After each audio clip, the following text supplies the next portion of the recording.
System hacking is a process of exploiting vulnerabilities in a system that you shouldn't have access to, right? So really it's gaining that access into that system and doing whatever means you want to have occur, whether it's to steal data or grab password, files, you name it. So that's system hacking, and it's not external only either, right? It's internal threats too. You have maybe not particularly hackers, but you also have internal threats where someone has escalated privileges that they shouldn't, or they've gained that, but they've tailgated and gained access to certain areas. We're able to look over your shoulder, grab your password. I mean, there's all sorts of ways to get access and do what you need to do at a later date and time, or even later that day, doesn't matter, but pretty simple. Gaining access to a system that you don't have access to through vulnerabilities, which could be, people, process, or technology. So, I've been in the cloud for a long time. I think basically once it became, more public on the commercial side of the world. So for me, I've never, I'm a little different. I've never really looked at that being so different than your typical, on-premise type of technologies. I think the vulnerabilities are a little bit, I don't want to say more, because I just don't agree with that, but I can see how, individuals might think that cloud vulnerabilities, are a little bit more vulnerable compared to systems, because systems you can contain it. It's not in a cloud, it could be on premise, it could be a data center that you own or that you're leasing, you name it, right? So the vulnerabilities are different, but there's still vulnerabilities, whether it lives in the cloud or not. I think the biggest thing with that is, with cloud specifically, is that it is changing. We're going into like serverless environments now. I mean, that is amazing. Function as a service is amazing. I'm like totally geeky when it comes to the advances in innovation and technology. Like AI, artificial intelligence, is like my jam because I find it so fascinating that solutions can process these data sets or determine predictability that the human mind just can't do. And it's fascinating to see how all these systems can do that and make these intellectual discoveries that we've been trying forever to do, and we've developed them. So it's like, wow, that's amazing. But anyway, so for cloud security, going back to that, I think that, it's definitely something that you have to learn. Like, you can't be an on-premise cybersecurity expert and go in the cloud and be like, I can secure this. Like, there's a whole method of learning cloud versus on-prem solutions. So that's step one, right? Once you learn the solutions in the cloud, right, even if it's infrastructure as a service or SaaS products or platform as a service, you'll be able to protect them, because then you'll know certain products or solutions or best frameworks, best practices that you can implement in those environments. You'll be able to protect them better and be able to have a way to mitigate the risk. But I think the most intriguing piece is IoT. So I've been playing in IoT for quite some time, actually, too, probably when it was really new. And I always thought like this would be really vulnerable. I actually always thought cloud would be really vulnerable. A quick little tip about me. I was working with a SIM product when it first came out, but it was bought by a major company globally. And there was a small company, and we were doing Azure at the time. Most of our clients were hybrid, and this was over a decade ago. And I had told the SIM provider, I said, hey, I need to figure a way to monitor our clouds. And they were like, huh, what? I was like, this is where we're going. Like, we need to figure this out. So we worked with them to develop that and tested it. And it was amazing. Now it's like, you close your eyes and every product can do that, right? So it's interesting to see the, progression of cloud back a decade ago versus now.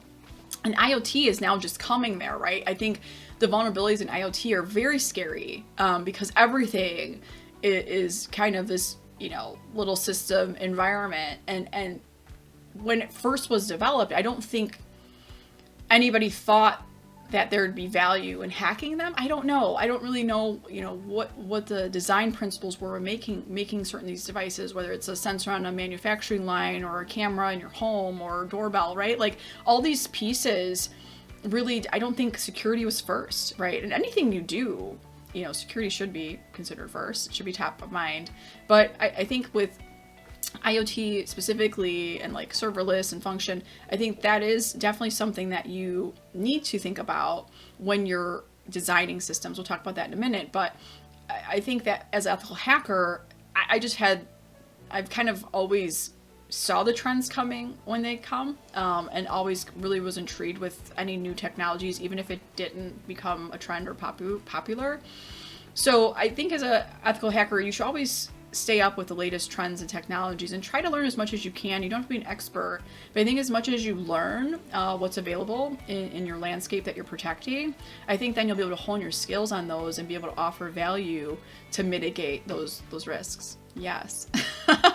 You know, I've worked in the several different verticals and markets in my career, and I will tell you, I think banking has got it solid. Banking and some healthcare have it really solid on the cyber side. There's stuff that I learned, you know, when I was super young working in the bank that I was like, oh, this is really cool. And it's like some clients that I served, you know, or worked with in the past, it's like that stuff is like old. like what you want to do is already been done like 10, 12, 15 years ago. But no, I think legacy systems to me are something that are really vulnerable, right? Because you can't patch them. You try to protect them. They're there. They're common in a lot of industries. And guess what? The hackers know this. They know that if you're, in healthcare, you're using some form of system, and they can kind of figure that out. They can guess, they could try to breach based on what they know.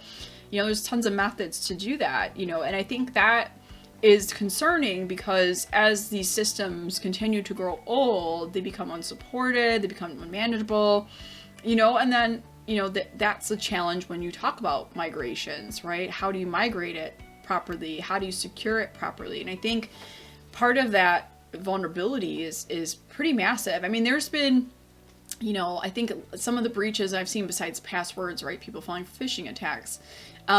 Most of them have been, legacy unpatched systems. Maybe even not super legacy. Like, let's not talk about, the AS400 days. Let's talk about, Windows operating systems that are old, like Windows 7. I mean, they, when technical people fall in love with OS, it's always hard to replace. But I think the biggest thing is that those vulnerabilities are dangerous depending on what you have, on that platform. So I think, having that security posture and that process to, make sure that you're trying to use the latest and greatest, or whether you're a year behind, fine, but plan for end of life on these systems, even if they're critical to you. I mean, the more critical that these systems are, their legacy, the more dangerous it is for you to have resilience, right? I mean, so it's like, if it ain't broke, don't fix it. Like, that's a bad model. Like, don't go by that model in technology. If it ain't broke, please fix it, because I think you have to, be ahead of the curve with technology. It doesn't have to be every year. I mean, and I say every year, you don't have to buy new hardware or software every year. You have to plan your hardware and software life cycles based on the end of life.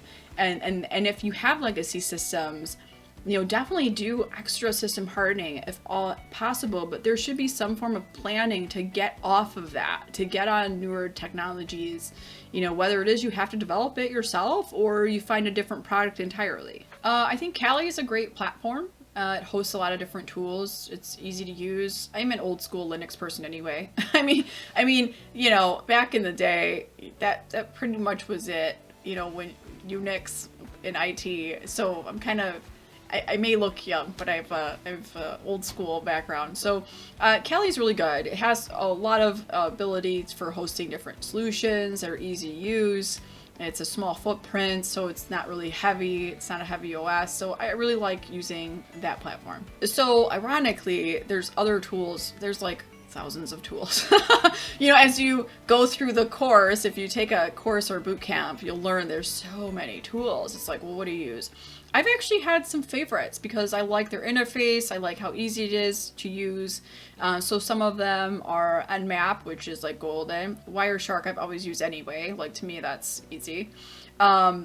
I'm not going to talk about vulnerability scanners, but I do want to talk about them because Nessus is really important. I love Nessus, which is now Tenable.io. So I've used that. And then, Burp Suite, Metasploit, John the Ripper, which was really good. So those are some of my favorite tools that I've kind of grown to love and to hone in on my skills specifically. There's some other tools that I've used as well. But, I don't feel like some of those offer ease of use as much as other tools. So I kind of look for tools that are easier to use, fast interpretations. The ones that are a little bit more cumbersome and heavy on the install, I try to avoid, but that's what I recommend. I kind of mentioned this earlier on, right? So systems in general, whether you're designing or looking for a system, security should be top of mind. If you're designing a system, definitely have code testing done, have the whole application tested from a security perspective, have your baseline security requirements that you want, and then have your advanced security requirements that you should have. When I look around for solutions, like as a solutions director and also in my other roles in my career, vice president, directors, you name it, when new products were presented to me, even before my, certified ethical hacking, cert, I would always want to know, like, what are you doing for security? Like, walk me through, like, your security design review, walk me through how you test it, and then I would always look them up on CVE to see, like, how many CVEs do they have open, right? And what are they doing about them? And I'd ask them these questions. So I would recommend the same due diligence for companies looking for designing applications or solutions or looking for solutions, that you definitely have to have security top of mind. You can't trust, and it sounds bad to say this, but it's just fair, right? It's your due diligence. You want to trust what a company's saying or salesperson saying, but guess what? They're sales. They're going to say what they want to say so you can buy the product. You want to trust the company, but they have to prove it, in my opinion. So there's been tools that I've looked at that I was like, oh, this tool is great. And then we talk about security. I'm like, ew. Like, I'm not going to name names. There's a handful, or new companies starting out, which have a really slick product, right? Especially when they have security products, by the way. So like cybersecurity products, very specific. I have a whole list of things that I ask. But when they have security products, I go really hard on that because I want to know, like, hey, you're going to be taking the keys to the kingdom, right? Per se, you're going to be managing in a single pane of glass all my security. So I want to know, what are you doing to test this? How do you contain the keys? How do you handle encryption? Like all these lists of things that I ask is because I want to know, okay, in an event of an attack, what are your steps? So if my tenant gets breached, what happens? So like really, and so usually there's like 2 to 3 hour, web meetings or go-to meetings that I'll have with these product companies to talk about just like the deep dive security. And sometimes they're like, well, we have all these people, ex-military, whatever. And it's like, cool. I love that. That's intriguing.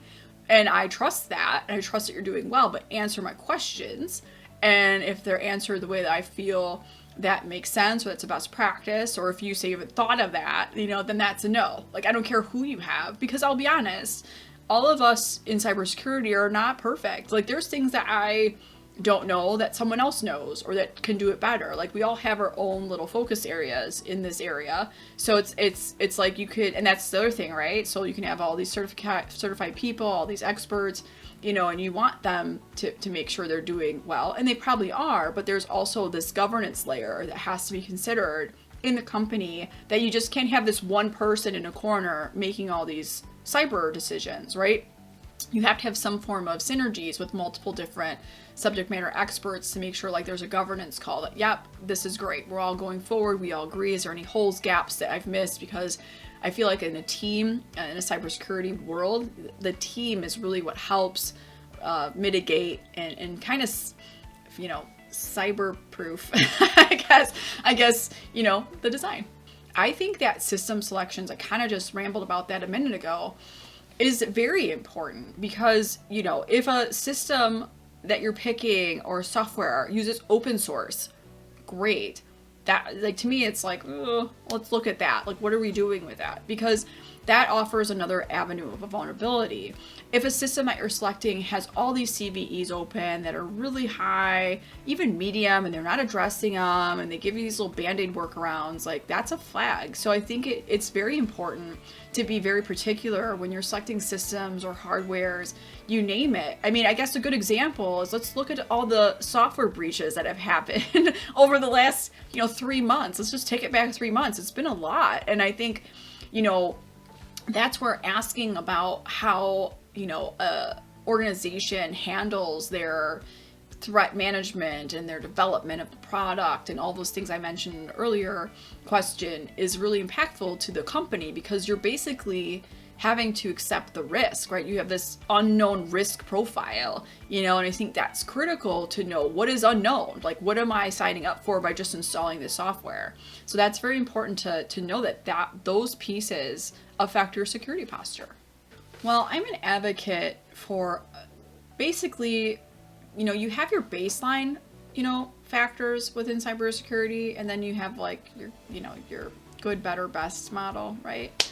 And you only really know how to prevent cyber issues or system hacking by knowing what you are using today. I'm a huge advocate for data classification too. Like, listen, if you have a bunch of data and it's not classified and you don't know what you're using, I think that's pretty bad. You have to figure that out. But let's start with the baseline. So like, baseline cybersecurity is really, your firewall, your endpoint protection, your logging, your privilege model. I recommend least privilege is the best. Your security awareness training, your SIMs, your email protection, your bring your own device system policies and procedures. I think in your system hardening, right? So like, just there's like some simple baselines. And then you can take it a step further, right? You can do, analytics for predictive machine learning on certain cyber incident security automation, get into some of these advanced security solutions. Policy and procedures to me are huge, because if there is a breach or a potential breach, someone needs to know how to handle that. The biggest thing is, I always call it reducing the risk, because if you have a policy and procedure in place, you're not scrambling on what to do. Like, your team's not struggling on when do I raise my hand for help, right? There's a whole process and training, right? Training your people, even outside of the security awareness training, just training your people on the policies and procedures. So I think those countermeasures are important. Like I said, I'm also an advocate for knowing your environment. Like, listen, if you have 20 legacy systems, and maybe you only were aware of 5, you definitely have some phantom hardware going on in their software. And I think you just have to have that governance layer over, what you're doing. And I want to be clear on that, because I think when I've talked about cybersecurity to a lot of my clients and prospects in the past, cyber always was considered kind of painful, right? Not just like it's a lot to deal with, but it's also restrictive.